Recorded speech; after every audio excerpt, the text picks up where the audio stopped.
Indian team is now ranking around 98 और हो सकता है कि हम तुरंत ये 95 में भी जा सकते हैं the mid of this year, may be end of this year I can say 95th। और ये बहुत बड़ी मूवमेंट है।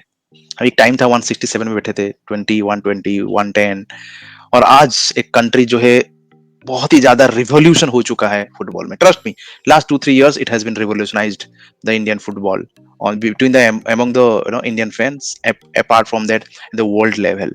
अब हर क्लब, हर लीग इंडिया में एंट्री करना चाहती है, वो ला लीगा हो, प्रीमियर लीग हो, बुंदेसलीगा हो, हर कोई इंडिया में एंटर करना चाहता है। तो बिकॉज इंडिया में अनएक्सप्लॉइटेड फुटबॉल फैंस हैं जो कि बहुत ह्यूज हैं, बहुत ज्यादा ह्यूज हैं। वो चाइनीज के पास जा नहीं सकते। उनके पास एक ही है, एशिया में ज्यादा से ज्यादा इंडिया पे फोकस करना है। पैसा भी है, उनके मर्चेंडाइज भी होगा, सब कुछ होगा। Now if those clubs from outside are understanding that India में अपॉर्चुनिटी है, तो हमें क्यों नहीं पता है? हमें पता होना चाहिए, फायदा हम लेना चाहिए, मतलब हमारी क्लब, हमारी नेशनल टीम फायदा लेना चाहिए। उसके लिए पहला पॉइंट एक काम करना पड़ेगा कि इंडियन एआईएफएफ को फीफा से कोऑर्डिनेशन, रिलेशन और सही से कोलैबोरेशन में काम करना पड़ेगा।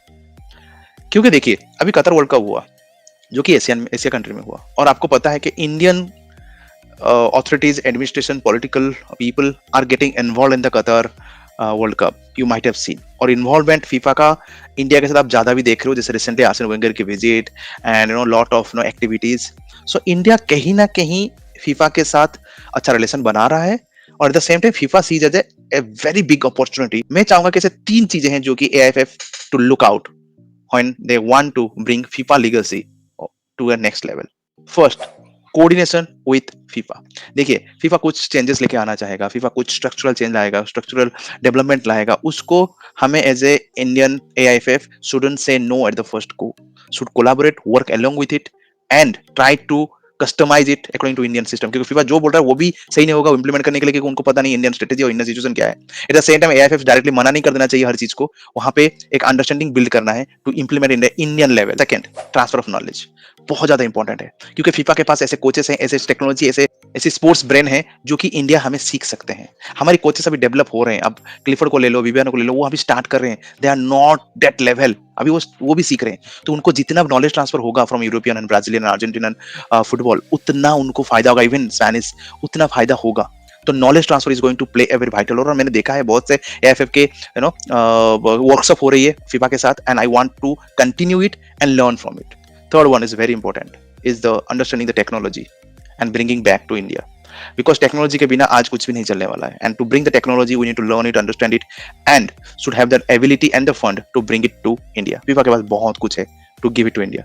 अब लाने का काम हमारा है, सीखने का काम हमारा है, और उसको इंप्लीमेंट करने का काम भी हमारा है, FIFA नहीं करेगा।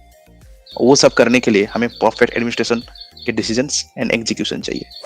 और सबसे बड़ी इंपॉर्टेंट है एआईएफएफ एंड स्टेट फेडरेशन के साथ रिलेशन सही रहना चाहिए। मैं नहीं देख रहा हूँ इनका रिलेशन सही है, बहुत गड़बड़ है।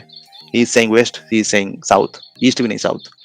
तो वो दोनों में रिलेशन मिलाना है, एंड इस तरीके से हम फीफा को सही से यूटिलाइज करेंगे, फीफा रिसोर्सेज को यूटिलाइज करेंगे, और इंडिया को एक टॉप टीम बना पाएंगे in Asia for next 15 years। I am not talking about world football, at least in Asia. आपका क्या राय है? Anything else I missed it, please let me know in the comment box. That's it for today. जय हिंद।